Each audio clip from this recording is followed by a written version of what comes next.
Welcome back বন্ধুরা। আজকে আমাদের চ্যানেল সামথিং এলস আমরা নিয়ে এসেছি এক নতুন রেসিপি। আজকে আমরা দেখাবো বাঙালি বাড়ির পাঁঠার মাংসের ঝোল। এই মাংসের ঝোল খেতে সবারই খুব ভালো লাগে, কারণ গরম ভাতের সাথে এটা খেতে সত্যি অসাধারণ হয়। তো আসুন বন্ধুরা, আমরা শুরু করি আজকের রেসিপি পাঁঠার মাংসের ঝোল।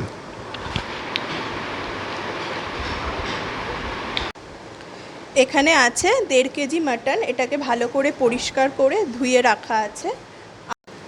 মাটনটা রান্নার জন্য আমার কিছু মশলা লাগবে। এখানে ফার্স্ট লাগবে হচ্ছে পেঁয়াজ।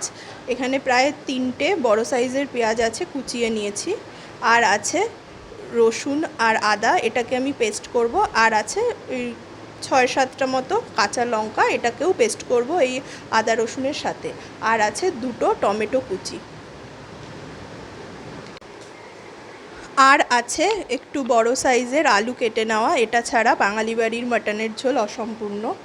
আর এই যে আমি আদা রসুন আর লঙ্কার পেস্ট করে নিয়েছি। এবার মাটনটা একটু ম্যারিনেট করব। এই মাটনের ঝোলটা খুব সিম্পলি হবে। এখানে শুধু যার জন্য কিছু রেগুলার মশলা নিয়েছি নুন স্বাদ মতো দেব, আর হলুদ গুঁড়ো, লাল লঙ্কার গুঁড়ো, জিরে ধনের গুঁড়ো, আর কষানোর সময় একটু দেব চিনি। আর লাস্ট দেব, এটা আছে গুঁড়ো গরম মশলা, একদম নামানোর আগে দেব। আর ফোড়নে এখানে 2টো তেজপাতা নিয়েছি, একটা শুকনো লঙ্কা নিয়েছি। এবার দেব অল্প একটু পেঁয়াজ কুচি,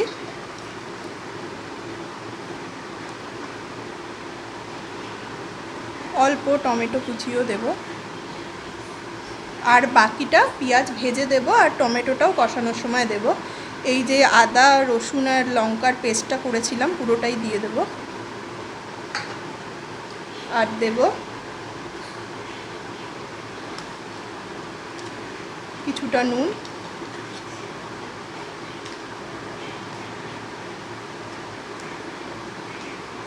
হলুদ,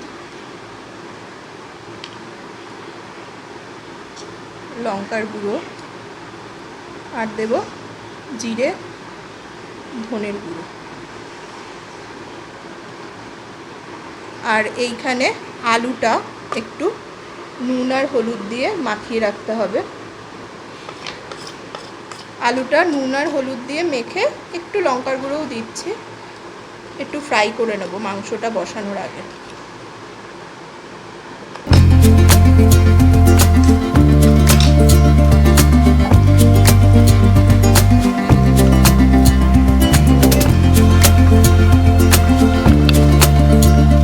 আলুটা মেখে নিলাম, এবার মাংসটা মেখে নেব ভালো করে।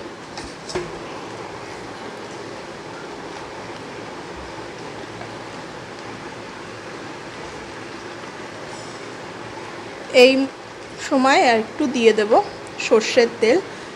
মাটনটা পুরোটাই সর্ষের তেলেই রান্না হবে।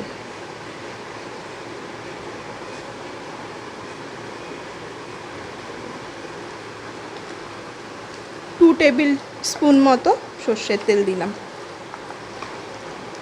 মাংসটা এই আধ ঘন্টা 45 মিনিট মতো এই ম্যারিনেট করে রাখবো, তারপর স্টার্ট করব। ততক্ষণে আলুটা ফ্রাই করে নেব। আমি এই আলুটা ফ্রাই করে রেখেছি, আর এই তেলেই আলু ভাজার তেলটাতেই মাংসটা করব। একটু চিনি দিয়ে নিচ্ছি প্রথমে, তাতে কালারটা ভালো আসে মাংসের। আর দেব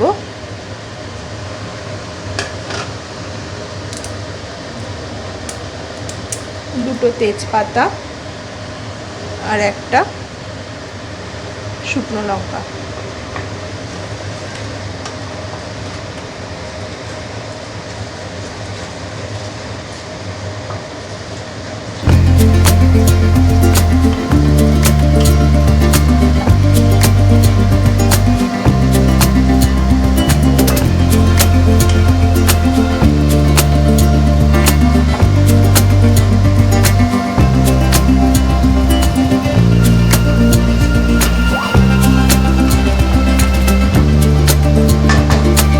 এটা ভাজা ভাজা হয়ে গেছে, দিয়ে দেবো কুচিয়ে রাখা পেঁয়াজ।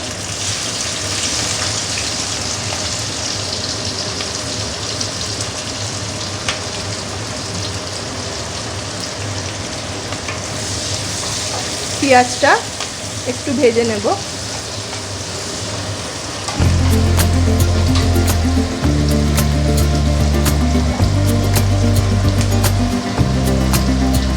অল্প একটু নুন দিয়ে দেবো।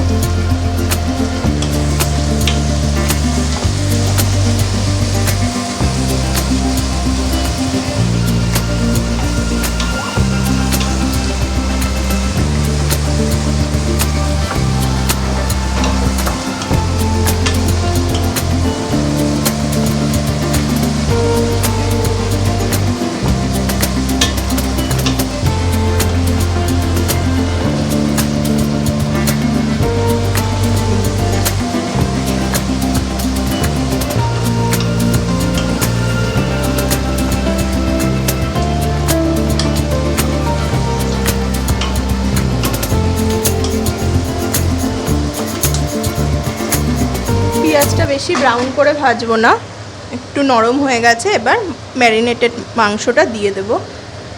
এটাই 40 মিনিট মতো ম্যারিনেট করে রাখা ছিল।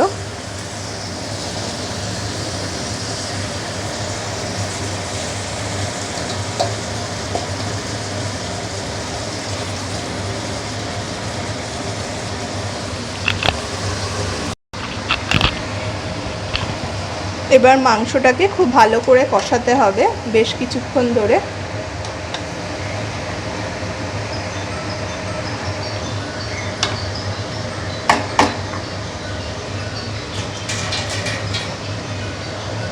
আর একটু হলুদ লাগবে, আমি আরেকটু হলুদ দিয়ে দিচ্ছি।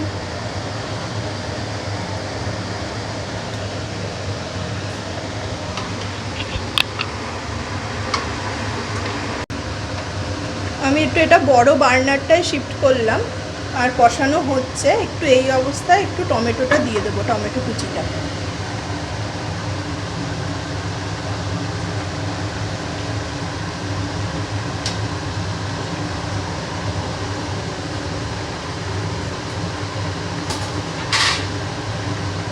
দিয়ে এখনো কষানো হবে ভালো করে আরও। তারপরে কষানো হয়ে গেলে প্রেসার কুকারে দিয়ে সিটি দিতে হবে সেদ্ধ হওয়ার জন্য।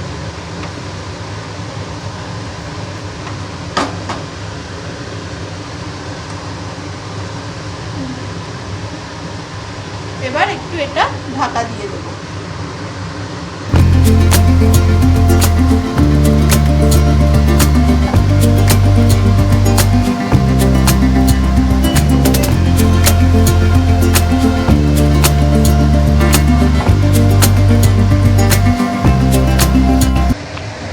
মাংসটা আমি অল্প অল্প ঢাকা দিয়ে দিয়ে কষিয়েছি। এবার কষানো হয়ে গেছে, দেখুন তেল ছেড়ে দিয়েছে মাংসটার থেকে। এবার এটা প্রেসার কুকারে দিয়ে, বেশি সিটি দেওয়ার দরকার নেই, মাংসটা খুব ভালো প্রায় সেদ্ধ হয়েই এসেছে। সিটি দিয়ে একটু আলুটাও দিয়ে দেব আর গরম মশলা দিয়ে নামিয়ে নেব।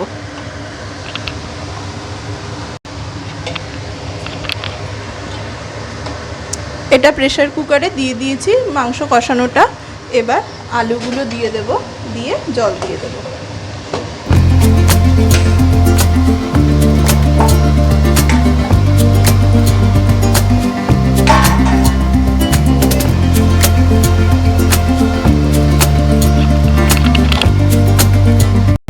ওই ভাজা আলুটাও দিয়ে দিয়েছি আর দিয়েছি 2 কাপের একটু বেশি, 2.5 কাপ মতো জল।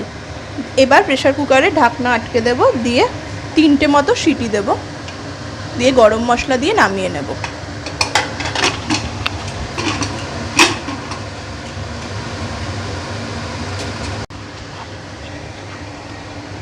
হ্যাঁ, 3টে সিটি পড়েছে। এবার দেখে নেব মাংসটা কেমন হলো। গ্যাসটা অফ করে দিলাম।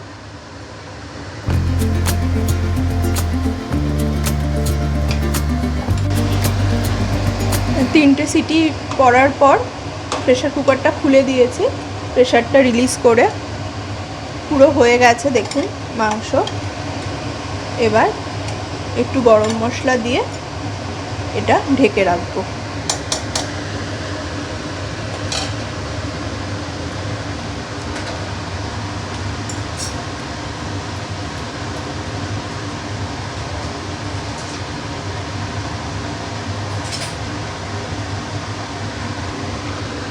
গরম মশলাটা এবার দিয়ে দেবো।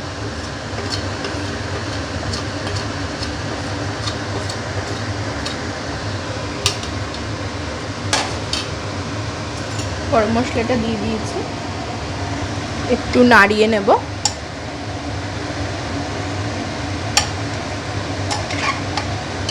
মাংস পুরো রেডি, একটু ঢাকা দিয়ে রাখবো, দিয়ে পরিবেশন করব।